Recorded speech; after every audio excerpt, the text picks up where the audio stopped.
الرحيم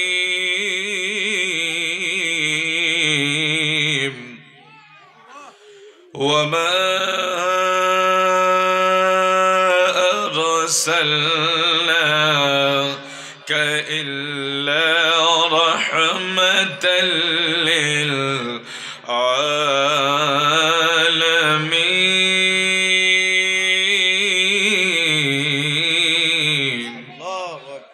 একটু আওয়াজ করে বলি আল্লাহু আকবার। মোহাব্বত করে বলি ইয়া রাসূলুল্লাহ, মোহাব্বত করে বলি ইয়া ওলি আল্লাহ। গভীর মনোযোগ। সময় অনেক অল্প, আমরা যত অল্প সময় আপনাদেরকে ছেড়ে দিতে পারি। বিশেষ করে বাড়ির ভিতরের মাহফিল তো, আর মানুষ কোন আশায় বসে আছে আমি জানি না। আজকে তাবারুকের আশায়। আমাদের সুন্নি মাহফিল গুলো তো এই জন্য আমরা ফেল হয়ে গেলাম। তাবারুক তো ঠিক আছে, এটা বরকতান, কিন্তু মাহফিলের মূল প্রতিপাদ্য বিষয় হলো এই মাহফিল মাইক প্যান্ডেল এগুলি সাজিয়েছে কিছু কথা শোনার জন্য, বলার জন্য। আর এই জান্নাতের বাগান, এটা কোরআন হাদিস আলোচনার মজলিস। এই মজমার ব্যাপারে আমাদের প্রিয় নবী কি বলেছেন?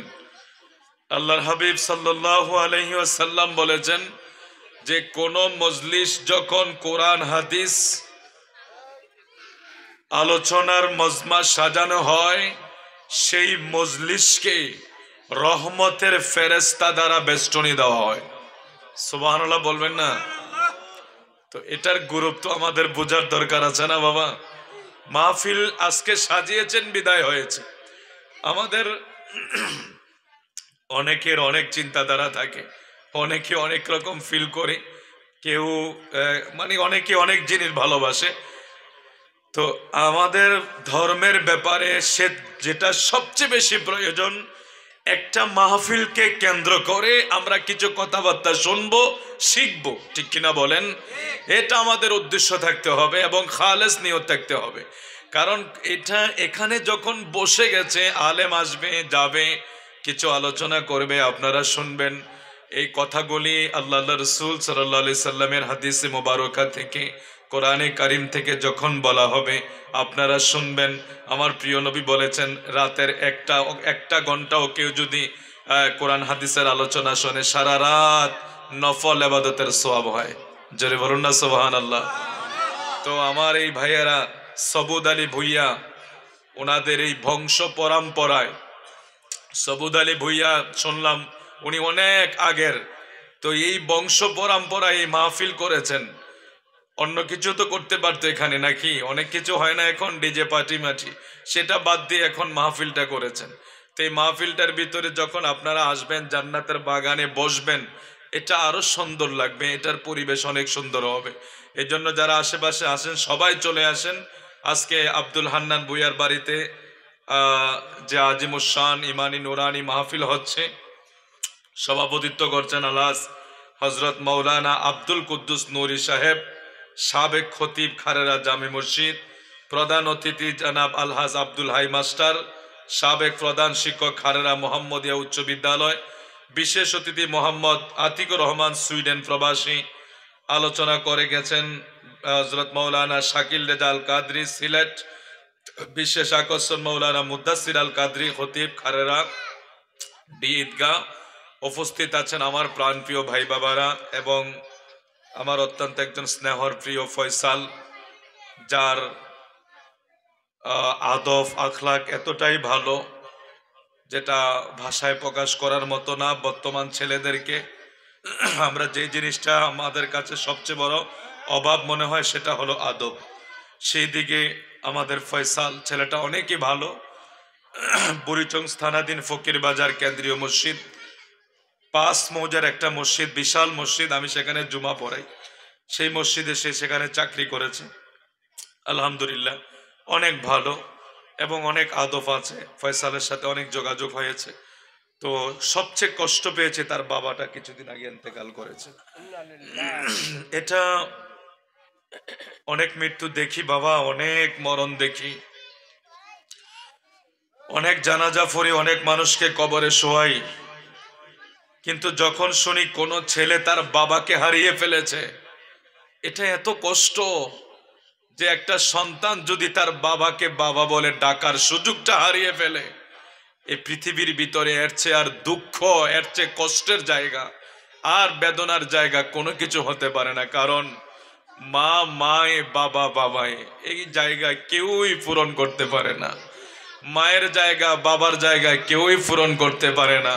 যার কারণে আল্লাহ বলে দিয়েছেন, ওয়াবুদুল্লাহ ওয়ালা তুশরিকু বিহি শাইআ ওয়া বিল ওয়ালিদাইনি ইহসানা। একটু কি জোরে বলা যাবে আল্লাহু আকবার? আরো জোরে বলি আল্লাহু আকবার। আল্লাহ বলছে তোমরা আমার ইবাদত করো। আমরা ইবাদত করি কার? জোরে বলুন কার? আমরা সবাই আল্লাহর ইবাদত করি। ওয়াবুদুল্লাহ ওয়ালা তুশরিকু বিহি শাইআ ওয়া বিল ওয়ালিদাইনি ইহসানা। বন্ধু, আমরা সবাই আল্লাহর ইবাদত করি। আল্লাহর বন্দেগীর পরে আমার আল্লাহর ডিগলার হইল, এ বান্দারা, ওয়া বিল ওয়ালিদাইনি ইহসানা, তোমরা তোমাদের মা বাবার সেবা করিও। জোরে কি বলা যাবে সুবহানাল্লাহ? বন্ধু, কথাটা একটু গুরুত্ব সহকারে আমরা নেই। যেহেতু আপনারা পূর্বপুরুষ আহলে আওলাদদের স্মরণে মাহফিলটা সাজিয়েছেন, এটা বড় নিয়ামতের মাহফিল। আল্লাহ ঘোষণা দিলেন, ইবাদত করো আমি আল্লাহর, আল্লাহর সাথে কাউকে শরীক করা যাবে না। আমার ইবাদত করো, আমার সাথে কাউকে শরীক কইরো না। তবে আমার ইবাদতের পরে তোমার কাজ হইল, এ বান্দা, ওয়া বিল ওয়ালিদাইনি ইহসানা, তোমরা তোমার মা বাবার প্রতি ইহসান করো, মা বাবার প্রতি সদাচরণ করো, মা বাবার প্রতি ভালো আচরণ করো। মা বাবার প্রতি যদি ভালো আচরণ না করো, তাইলে কি হবে? তাইলে তোমাদের জন্য গজব কি হবে? কারণ আল্লাহ সূরা বানী ইসরাঈলীয় ঘোষণা করে দিয়েছেন, উফফিন ওয়ালা তানহারহুমা ওয়া কুল লাহুমা কাওলান কারীমা।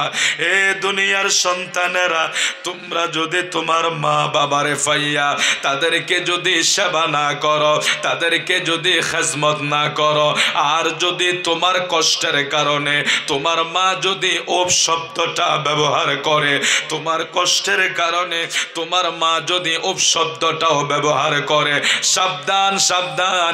মা যদি ওপ শব্দ কষ্ট পায়া বলে, বাবা যদি ওপ শব্দ কষ্ট পায়া বলে, একটা সন্তানের দুনিয়া আখিরাত ধ্বংস হইয়া যাবে।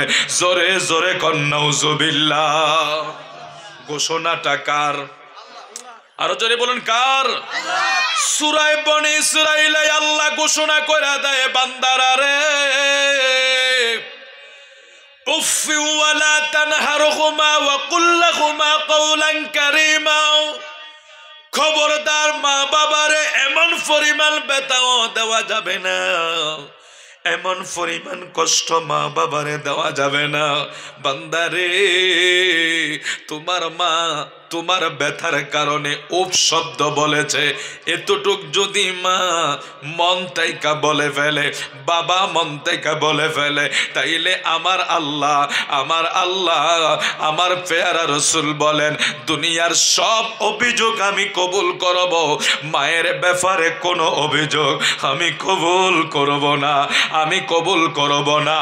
সেই কারণে প্রিয় নবীজির প্রিয় সাহাবী হযরত আলকামা রাদিয়াল্লাহু তাআলা আনহু, আলকামা দুনিয়ার থেকে বিদায় হয়ে যাবে, এমন সময় আলকামার জবানে কালিমার তালকিন দেওয়া হয়। আলকামা একজন নবীর সাহাবী, কিন্তু মরণের সময় কালিমা নসিব হচ্ছে না। আলকামার বিবি পর পেরেশানি হয়ে গেছে, হায় রে, আমার স্বামী আমার নবীর একজন সাহাবী রাসূল, এই সাহাবী কিভাবে কালিমা ছাড়া ইন্তেকাল করবে, কিভাবে কালিমা ছাড়া তার মরণ হবে? কারণ আমার নবীর সাহাবীদের ব্যাপারে স্বয়ং রাসূল নিজেই বলে বলেছে আর সাহাবী কান্নজম, আমার এক একটা সাহাবী আকাশের তারকার মতো। জোরে জোরে কোন সুবহানাল্লাহ। বন্ধু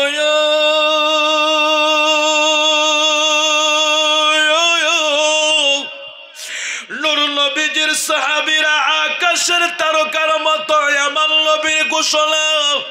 সেই কারণে নবী বলছে উম্মত রে, বনি ইসরাইলি 72 দল, আমার উম্মতের ভিতরে 73 দল, 72টা জাহান্নামে যাবে, একটা দল মাত্র জান্নাতে যাবে। সাহাবীরা জিজ্ঞাসা করে ইয়া রাসূলুল্লাহ, নবী গো, এই দলটার নাম কি, কোন দল জান্নাতে যাবে?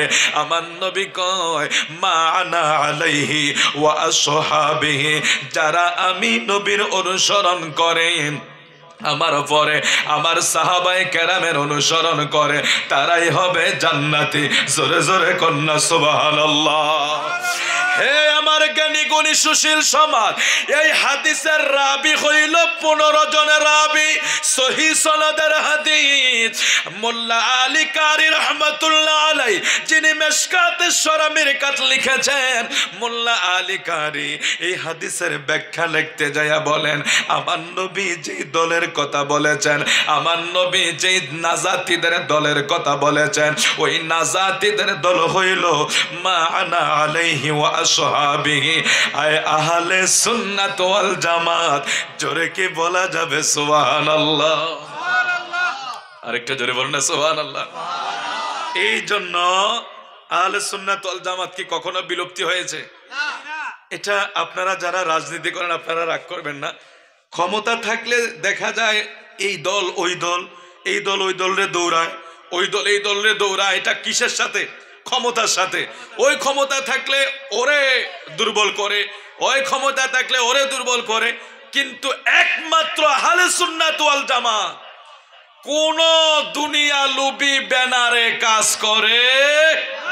আহলে সুন্নাত ওয়াল জামাত করে একমাত্র আদবে রসুল, তাজিমে রসুল, তাজিমে মুস্তাফা সাল্লাল্লাহু আলাইহি সাল্লামের ব্যানারে কাজ করে। যে এমন এক দল সর্বদিকে চিন্তা গবেষণা করে চলে যে আমার জান যাবে তবুও নবীর ইজ্জতে আঘাত দিতে দিবে না। ঠিক কিনা বলে? আওয়াজ করে বলি আল্লাহু আকবার। দয়াল তোমার দ্বারে আরজি জানাই, এই অদমে আমি থাকতে চাই না এই দুনিয়ার শোকের পাগুনে, আমি সর্বক্ষণ জ্বলতে চাই নবীর প্রেমের আগুনে, আমি সর্বক্ষণ জ্বলতে চাই নবী প্রেমের আগুনে। দয়াল তোমার ধারে আর জি জ্বালাই এই অদমে, দয়াল তোমার ধারে আর জি জ্বালাই এই অদমে, আমি থাকতে চাই না এই দুনিয়ার সুখের ফাগুনে, আমি সর্বক্ষণ জ্বলতে চাই নবী প্রেমের আগুনে। আল্লাহ কবুল করো, জোরে বলি আমিন। আরো জোরে বলি আমিন। আমার নবী ওই সাহাবায়ে কেরামের ব্যাপারে ঘোষণা করা যায়। এখন এমন সাহাবিয়ে রাসূল যদি মরণের টাইমে কালিমা পড়তে না পারে, এখানে বিশাল প্রশ্ন আছে না নাই? কি আজীব বিষয় না? সাহাবিয়ে রাসূল যেখানে রওজায়ে রাসূলুল্লাহর রওজা জিয়ারত করলে, আমার নবী কয় ওই উম্মতের জন্য শাফায়াত করা আমি নবীর উপর ওয়াজিব হয়ে যায়। আরেকটা জোরে বলুন না সুবহানাল্লাহ। আমার নবীর রওজা জিয়ারত দরকার আছে না নাই? বলুন আছে না নাই? সেই নবীজির রওজা জিয়ারত, এবং আমার নবী বলছে যারা আমি নবীর রওজা জিয়ারতে আসে তারা যেন আমার সাথে হায়াতে জিন্দেগিতে সাক্ষাৎ করেছে। আল্লাহু আকবার কি পরে বলবেন? হায় হায়, সেই নবীজির পাশে থেকেছে সাহাবায়ে কেরাম। এখন উনি কালিমা পড়তে পারছে না, কি এক আজীব বিষয়। পাগল হয়ে গেলেন, বিবি পাগল হয়ে গেলেন, রাসূলুল্লাহ দরবারে খবর পাঠালেন, ইয়া রাসূলুল্লাহ আপনার আলকামা মৃত্যুর বিছানায় শায়িত, অথচ সে কালিমা পড়তে পারতেছে না। কালিমা পড়তে গেলে তার জবান জানি কেমন হয়ে যায়। আমার নূর নবী কয়েকজন সাহাবীদেরকে পাঠাইলেন, ওরা আসলো, দেখলো যে না, আলকামার কালিমা নসিব হয় না। আমার নবী বুঝতে পারলেন কোথাও একটা রোগ হয়েছে। আমার নবী জানে কি জানে না? নবী বুঝে কি বুঝে না? নবী দেখে কি দেখে না? একটু আওয়াজ করে বলি ইয়া রাসূলুল্লাহ, জবান খুলে বলি ইয়া রাসূলুল্লাহ। নূর নবীজি আলকামার বাড়িতে খবর নিয়ে নবীজি বলে, তোমরা তালাশ করে দেখো আলকামার কে বেঁচে আছে, মা বাবার ভিতরে তার কে বেঁচে আছে। আলকামার খবর নিয়ে দেখলেন তার মা বেঁচে আছে, বাবা বহু আগে ইন্তেকাল করেছে, মা দুনিয়ায় আছে।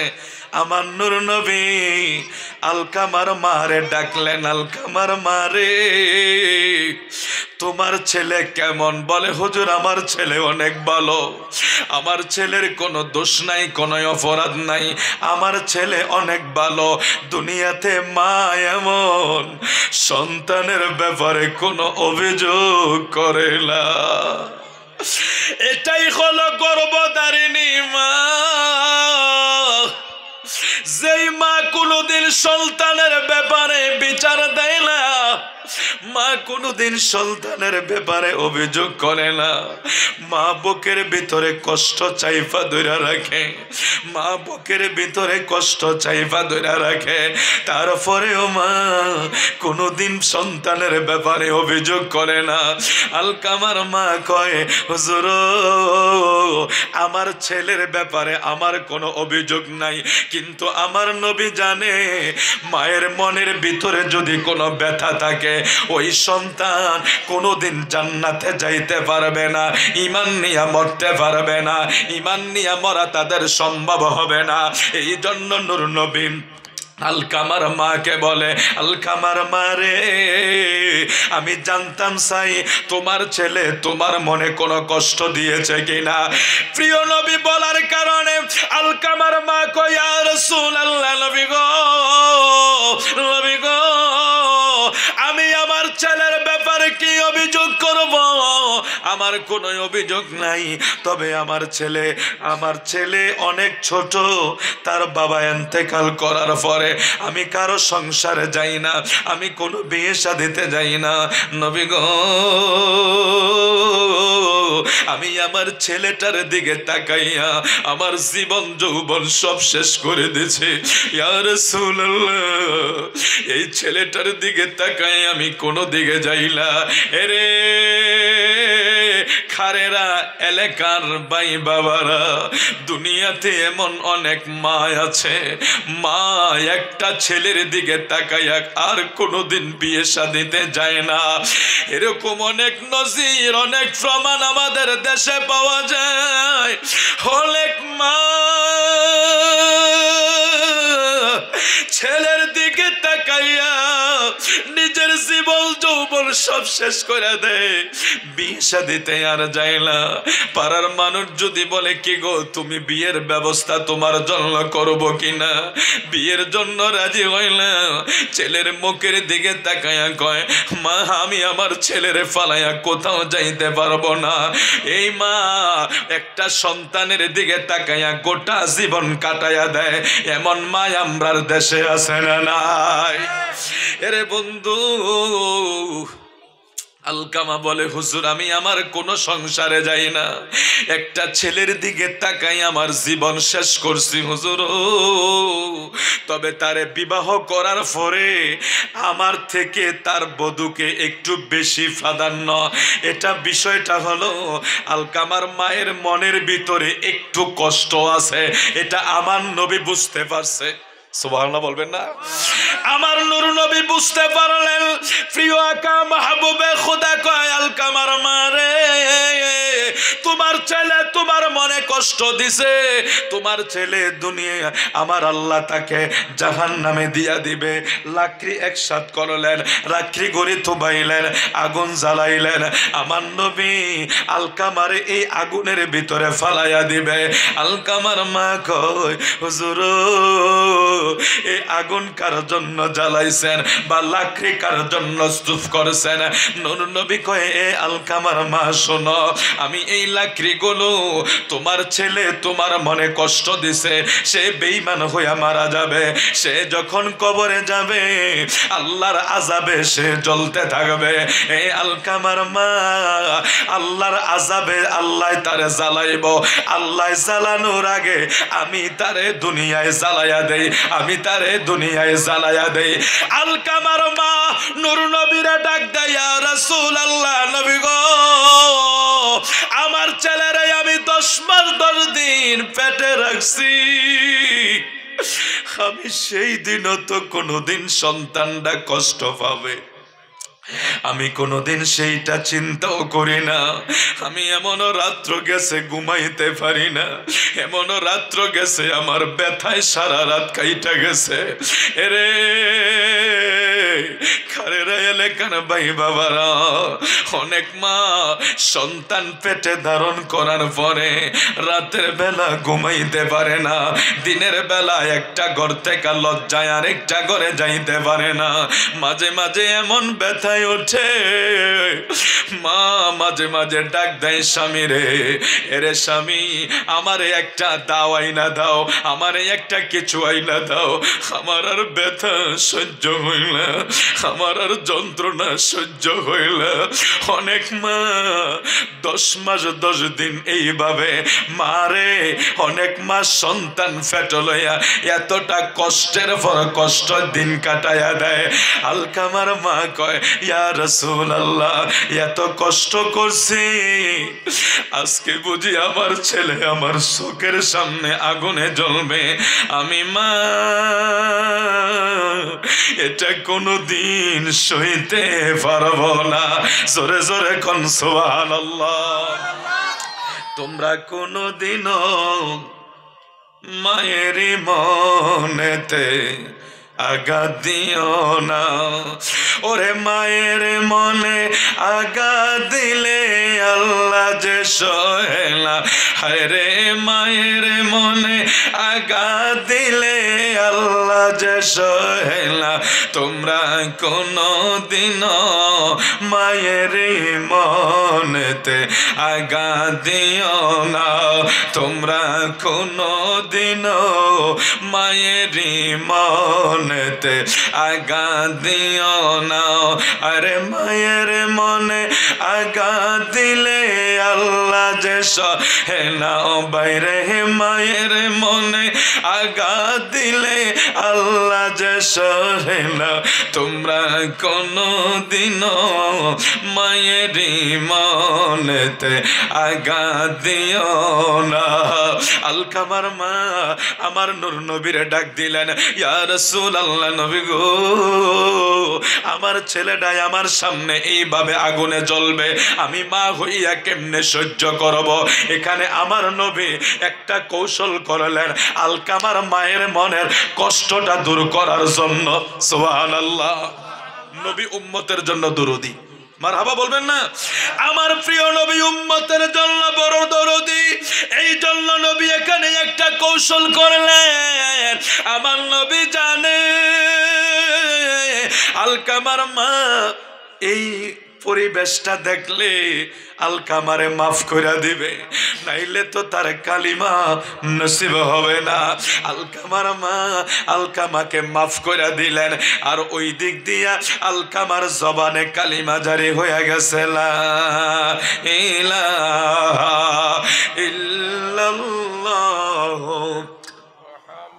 মুহাম্মাদুর রাসূলুল্লাহ সাল্লাল্লাহু আলাইহি ওয়াসাল্লাম, সাল্লাল্লাহু আলা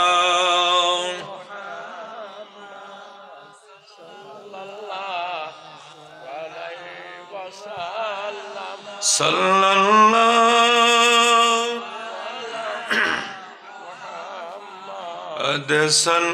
সাল্লাল্লাহু আলাইহি। अपने मौला का प्यारा हमारा नबी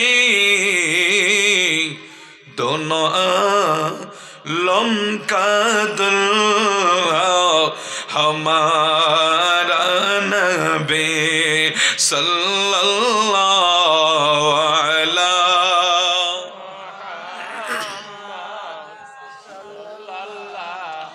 अलैहि वसल्लम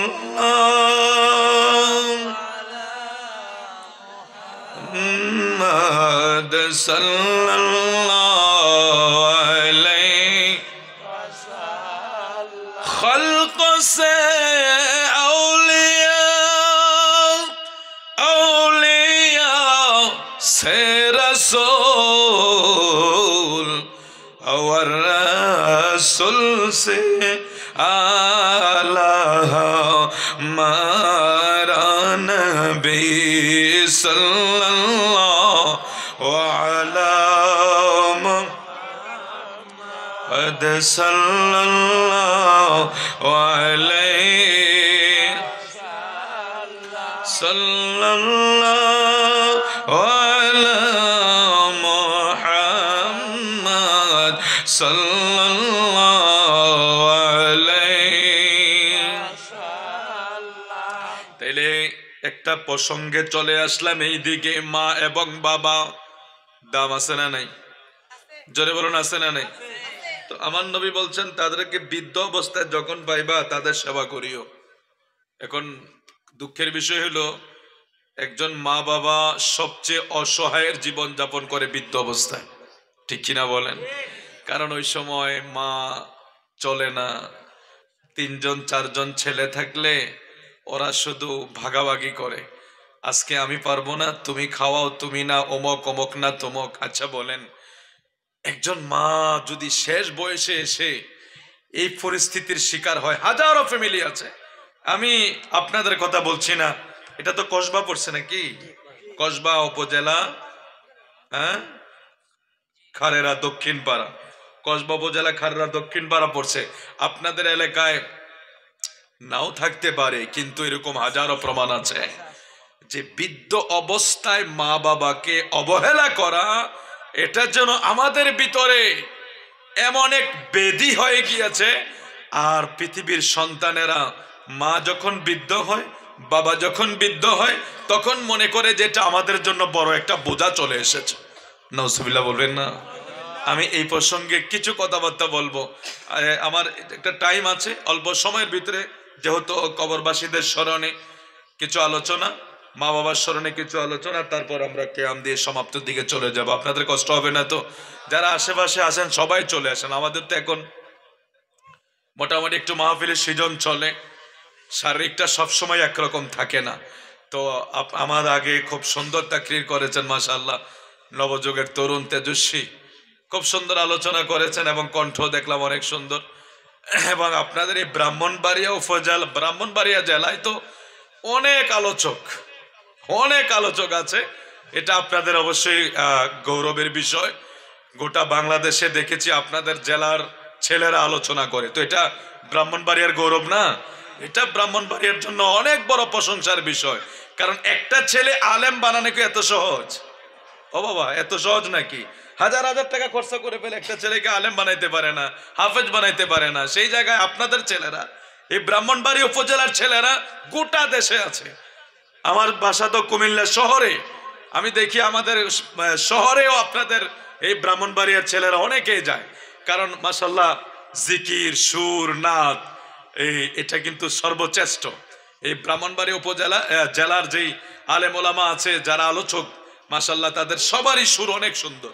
আমরা দোয়া করি এটা নবীর প্রেমের বাগান সাজানোর এই জবানগুলি, যাদের জবানে, আরে এলেম কালাম পরের বিষয়, বহু এলেমওয়ালা আমার নবীর দুশ্মনী করে না? বহু এলেমওয়ালা আমার নবীর দুশ্মনী করে। কত বড় বড় শায়েখ, ও কত বড় তফসিরওয়ালা, বড় তফসির কারক, কিন্তু ও কোন শব্দের অর্থ কি আসবে সেটাই জানে না। কোথায় বাদশাহ আর কোথায় বাদশাহ? ও বাদশাহ, বাতিন, বাত ও আসিন অর্থ হলো ফাকরাও করা। আর ওই বড় তফসিরওয়ালা বলতেছে এটা বলে বাদশাহ, এটা বলে আল্লাহ দুনিয়া আখিরাতের বাদশাহ। আচ্ছা, বাদশাহ হলো দুনিয়া আখিরাতের বাদশাহ, এটা হলো বাদাল সিনিয়া। আর উনি বলতেছে ইন্না বাদশা রব্বিকাল আসাদিদ, ওইখানে হলো বাতু আসিন, ওইখানে হলো ফাকরা করা। এত বড় তাফসীরওয়ালা। তো এগুলি আমার নবীর দুশ্মন, তো এগুলি ধরা খায়। এই জন্য নূর নবীর দুশ্মনগুলি অপমান হবে। ইন্নাল্লাযীনা ইউযুনাল্লাহ ওয়া রাসূলাহু লানাহুমুল্লাহ ফিদ দুনিয়া ওয়াল আখিরাহ, যারা রাসূলকে কষ্ট দেয়, যারা আল্লাহকে কষ্ট দেয়, লানাহুমুল্লাহ, আল্লাহ বলছেন তাদের জন্য লানত। কার পক্ষ থেকে? আল্লাহর পক্ষ থেকে দুশ্মনের রাসূলের উপর লানত পড়ে।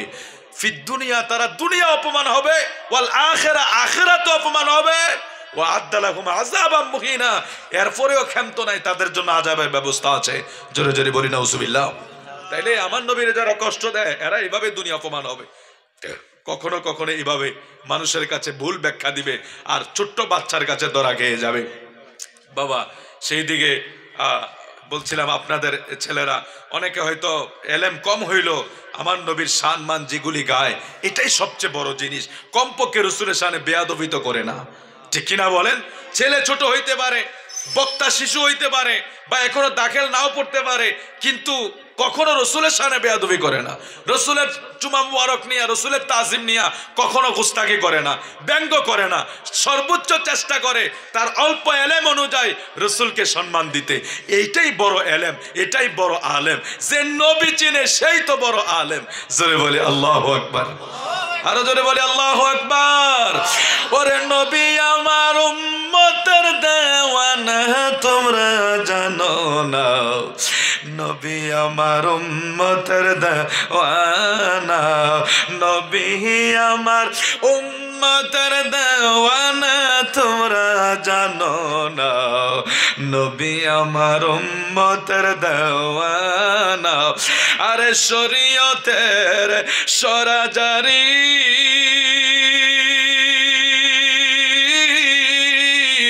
ওরে তরিকতে নবীর বাড়ি, আরে মারফতে মোর নবীজির ঠিকানা, তোমরা জানো না, নবী আমার উম্মতের দেওয়ানা, নবী আমার উম্মতের দেওয়ানা, তোমরা জানো না, নবী আমার উম্মতের দেওয়ানা। ওরে প্রেমের চাদর গায়ে দিয়ে,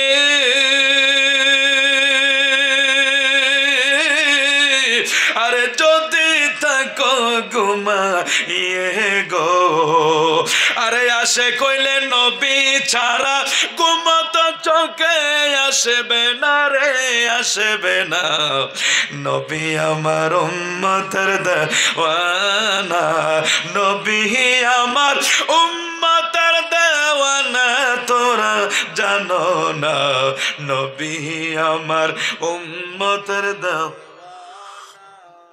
বাজান আমার, বন্ধু আমার প্রিয় রাসূল সাল্লাল্লাহু আলাইহি ওয়াসাল্লামের দরবারে আবু হুরায়রা গিয়ে বললেন, নবী ও, আমার মা আমারে মেরেছে। আমার নবী কয়, আবু হুরায়রা রে, মায়ের বিচার নবীর দরবারে গ্রহণ করা হয় না। সুবহানাল্লাহ বলবেন না? একটু জোরে বলি আল্লাহু আকবার। এ কসবাবাসী, খারেরাবাসী, রাসূলুল্লাহর দরবারে যদি মায়ের অভিযোগ না নেয়, তাইলে আমি আর আপনি কে মারে কষ্ট দিয়া বাইসা যাব? বাঁচার রাস্তা আছে? স্বয়ং রাসূলুল্লাহ কয়, আবু হুরায়রা রে, আমার কাছে মায়ের নামের বিচার চলে না, আমি মার কোন অভিযোগ নেই না, কারণ মা যদি মুশরিক হয় তার সেবা করো, মা যদি মুশরিক হয় তার সেবা করো, মার খিদমত করো, মায়ের মনে কষ্ট দিও না। আমার নূর নবী কয়, আবু হুরায়রা, মায়ের নামে কোনো বিচার দিও না। আবু হুরায়রা কয়, ইয়া রাসূলুল্লাহ, নবী গো, আমি আমার মায়ের নামে বিচার দেই না, আপনি তো রহমাতাল লিল আলামিন। আপনি যদি দোয়া করেন আমার মারে আল্লাহ কবুল কইরা নিব। তাইলে এই হাদিস শরীফ দ্বারা নূর নবী গোটা জগৎকে পরিষ্কার কইরা দিছে। মায়ের মনে কষ্ট দিয়া বারবার মক্কা মদিনায় গেলেও লাভ হবে, লাভ হবে। এটা একটা দেওয়াল আছে, রাসূলুল্লাহ সাল্লাল্লাহু আলাইহি ওয়াসাল্লাম মায়ের বিষয় এই জায়গায় ক্লিয়ার করে দিলেন। মায়ের মনে কষ্ট আছে তো বারবার মক্কা মদিনায় আসলেও কোনো লাভ হবে না, কোনো লাভ হবে না। আল্লাহর ওলি হযরত জুরাইস রাদিয়াল্লাহু তাআলা আনহু বনি ইসরায়েলের একজন ব্যক্তি ছিলেন। আমার নবী বর্ণনা করেছেন যে জুরাইস একজন আবেদ, ইবাদত করতে করতে উনি একজন আবেদ, অনেক বড় ওলি। তো উনি ওনার খানকার ভিতরে নামাজ আদায় করে। এমন সময় জুরাইজের মা এসে ডাকলেন, জুরাইজ। তো ছেলে চিন্তা করেছে আমি তো নামাজে, নামাজ ভেঙে আমি মার ডাকে কিভাবে সাড়া দেব। ও নামাজ পড়তেছে, মা চলে গেছে। আবার দ্বিতীয় দিন আসলেন, জুরাইজ। জুরাইজ কিন্তু নামাজে। এমন সময় আসলেন, জুরাইজ নামাজে। এখন নামাজে দাঁড়িয়ে আছে, কিভাবে জুরাইজ চিন্তা করলো আমার মায়ের ডাকে আমি কিভাবে সাড়া দিই, আমি তো নামাজে আছি।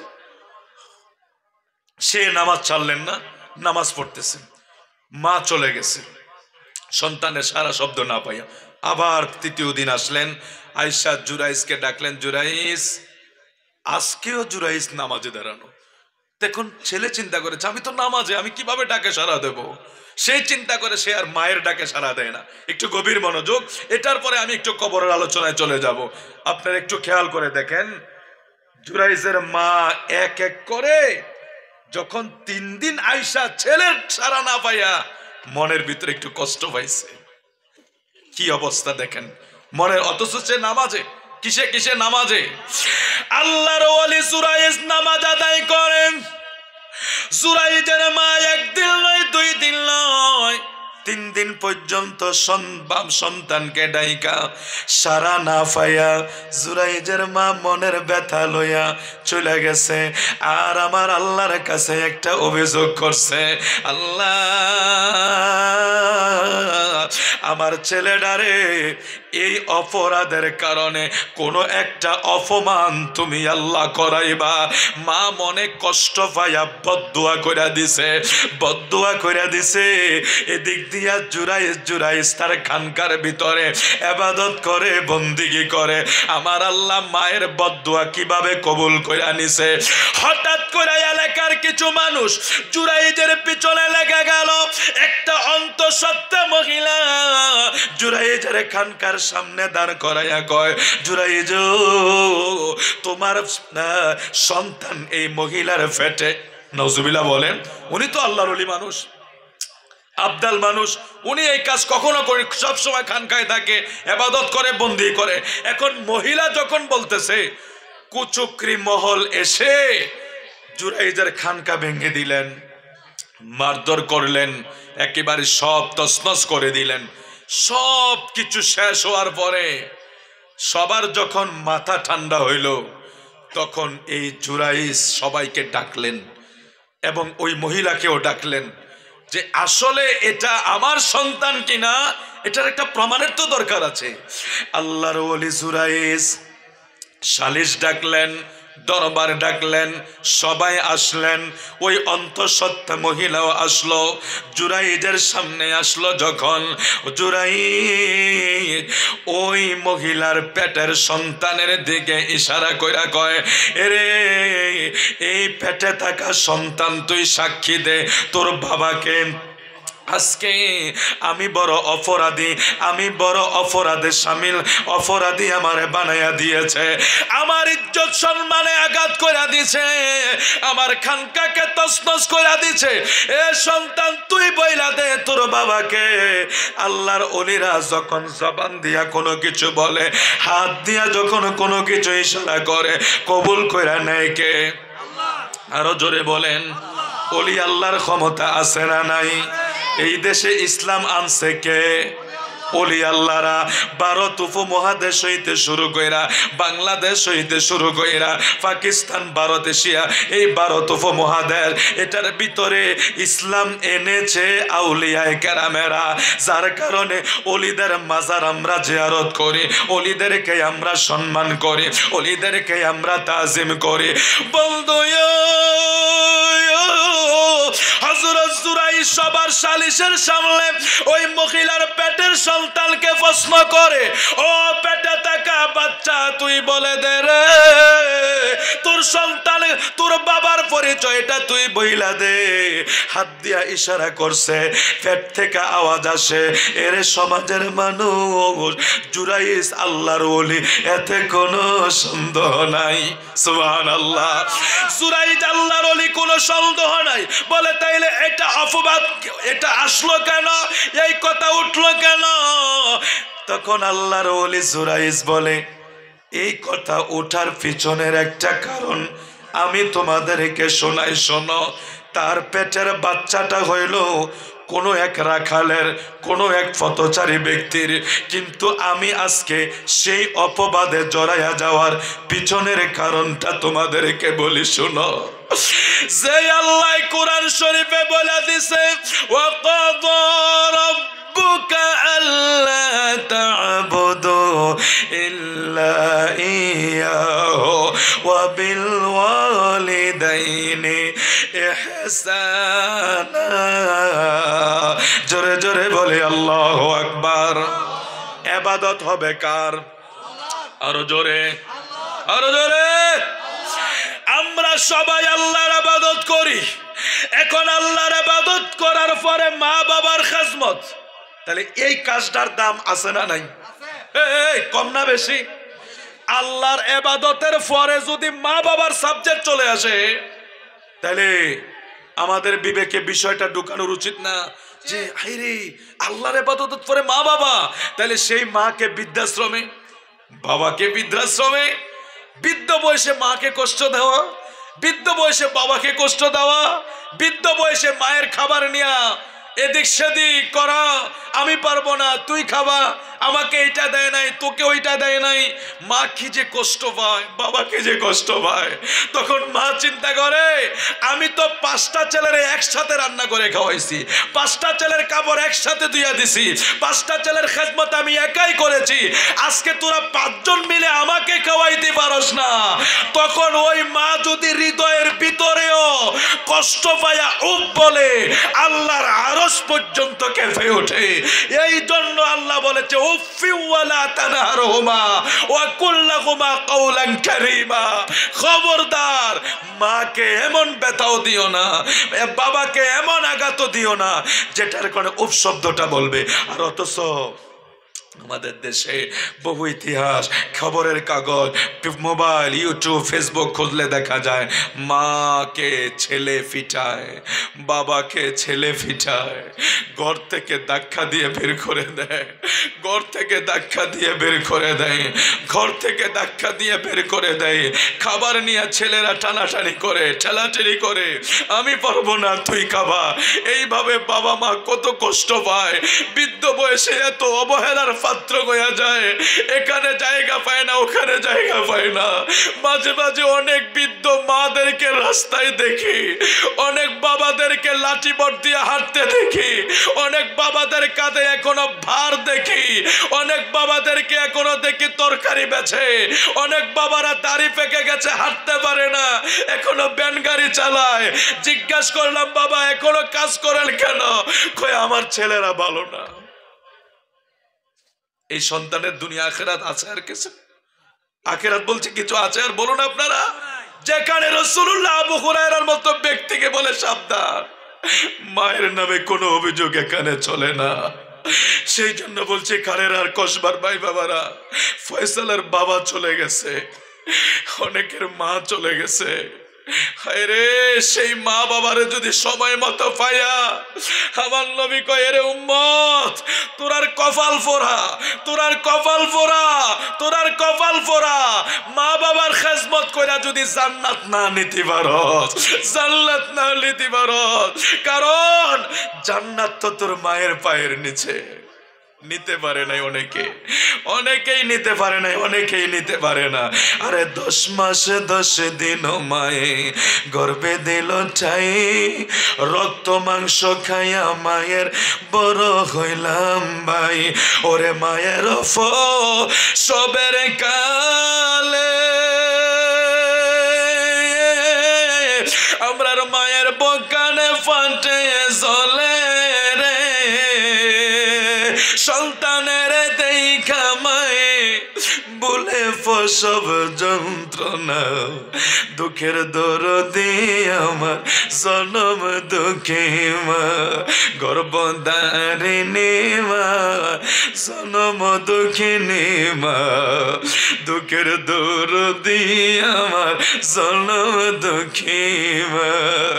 আরে লেরায়া তোর কানা হইলে মায়ে নাহি বলে, দুলাবালি যাইরা টাল দিয়ে নেই কোলে। ওরে লেরায়া তোর কানা হইলে মায়ে নাহি বলে, দুলাবালি যাইরা মায়ে টাল দিয়ে নেই কোলে। বিশ্বাস আছে কি আছে না বলুন? পৃথিবীর ভিতরে আমি দেখেছি, আমার কিছু ফ্যামিলির সাথে দেখা, অনেক সন্তানেরা প্রতিবন্ধী, সবাই প্রতিবন্ধী ছেলেটারে গালি দেয়, কেউ মন্দ বলে, কেউ তাকে বিভিন্ন ভাষায় বলে, অপমান করে। আর মা আল্লাহর দিকে তাকে বলে, আল্লাহ আমি তো আমার ছেলেকে ফালাইতে পারি না, আমি আমার ছেলেকে পালাইতে পারি না। সমাজের মানুষ পাগল বলে, সমাজের মানুষ কালো বলে, সমাজের মানুষ ল্যাংড়া বলে, সমাজের মানুষ প্রতিবন্ধী বলে, আর আমার ছেলেটা আমার কাছে রাজপুত্র মনে হয়। কেউ কিছু বললে আমার সহ্য হয় না মাওলা। এই মা এই বাবাই তো পৃথিবীতে আল্লাহ বানিয়েছেন, আর বানিয়ে বলেছেন ওই মায়ের পায়ের নিচেই তো তোর জান্নাত দিয়ে দিয়েছে। যেই মা সন্তান ল্যাংড়া আতুরা কালো কানা একেবারে কিচ্ছু নাই, তারপরও বুকে জড়াইয়া নিয়ে বসে থাকে, এটার নামই হইল মা, এটার নামই হইল মা, এটার নামই হইল মা। জোরে জোরে বলি আল্লাহু আকবার, আরো জোরে বলি আল্লাহু আকবার। বন্ধুরা রে আমার গভীর মনোযোগ, এখন আল্লাহর ওলি জুরাইজ এলাকার মানুষদেরকে বলে, এলাকার মানুষেরা রে তোমরা আমার খানকা ভেঙে দিয়েছ, আমার খানকা তোমরা চুরমার করে দিছ। আমি একটা অপবাদের শিকার হইলাম, আমি বড় অপমান হইলাম। এটার পিছনে একটা কারণ আছে, শুনিয়ে লও। আমার মা আমার কাছে এক এক করে 3 দিন আসছিল। প্রথম দিন মা আয়েশা ডেকেছে, আমি নামাজে থাকার কারণে সাড়া দেই না। দ্বিতীয় দিন মা আসছে, নামাজে থাকার কারণে সাড়া দেই না। তৃতীয় দিন মা আসছে, নামাজে থাকার কারণে সাড়া দেই না। আমার মায়ের ডাকে আমি কেন সাড়া দিলাম না? আমার মা এই কথাটা আমার মা সইতে পারে নাই। মা মনের ভিতরে কষ্ট পাইয়া আমার জন্য বদদুয়া করার কারণে আমি জুরাইজ এত বড় আল্লাহর ওলি হওয়ার পরেও মায়ের বদদুয়া থেকে বাঁচতে পারে। এবার আপনি আর আমি কি হিসাব আছে? কথাটা বুঝতে পারছেন? জুরাইজের মতো এত বড় আল্লাহর ওলি যদি মায়ের বদদুয়া থেকে না বাঁচতে পারে, ও কসবাবাসী, ও ব্রাহ্মণবাড়িয়াবাসী, আমি আর আপনি যদি মাকে আঘাত দেই, গার ধাক্কা দিয়ে বের করে দেই, বাবাকে যদি গার ধাক্কা দিয়ে বের করে দেই, তাহলে আমার আল্লাহর হাইকোর্টে কিভাবে জবাব দেব? আর কতবার হজ করব? কয়েক হাজার বারও যদি হজ করা হয়, সেই সন্তানের হজ, সেই সন্তানের ইবাদত আল্লাহর দরবারে কবুল হবে না যতক্ষণ না কোনো মা কোনো বাবা তাকে মাফ না করবে। আল্লাহ তুমি আমাদেরকে বোঝার তৌফিক দাও, জোরে বলে আমিন। তাফসীর